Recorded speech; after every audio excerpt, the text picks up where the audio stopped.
Straight now to FIIG Securities. Mark Todd is standing by. Mark, always nice to have you with us as well on this one. Bond market reaction in the light of what we've seen with the Australian dollar moving around on this news, bouncing no less, rising, implying a bit of a renewed confidence in matters. How are bonds going to handle it? Hi Carson. I think the market has priced this one in a little bit. There's a slight rally that will take place now. There might be some short covering positions people are looking to look after, both in the foreign exchange and in the bonds.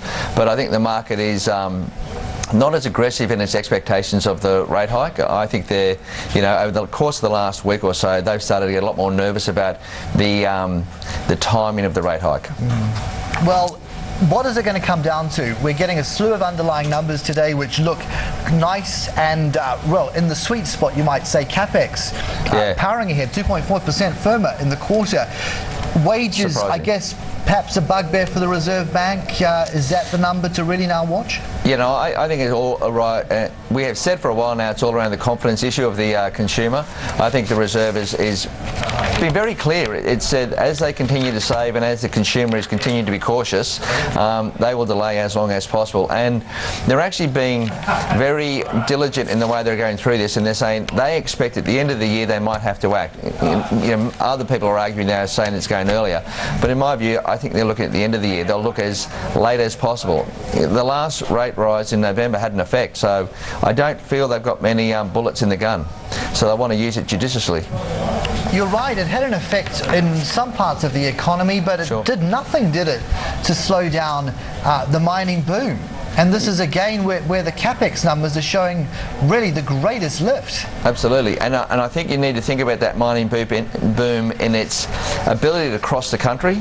You might be seeing it in pockets of wherever the mining developments are. It's in the Queensland period, it's in the West Australian, but it's not actually transferring across the whole country. So you're looking at retail, you're looking at farming. You don't need a foreign exchange to be moving in the direction it is. So if you're a farmer, that's not really good news. And I think the retail and the tourism piece, you look at the Gold Coast properties, they're all very soft. I think property across the curve is very soft at the moment. Yeah, but practically, Mark, another interest rate rise is not going to be the straw that broke the camel's back, is it?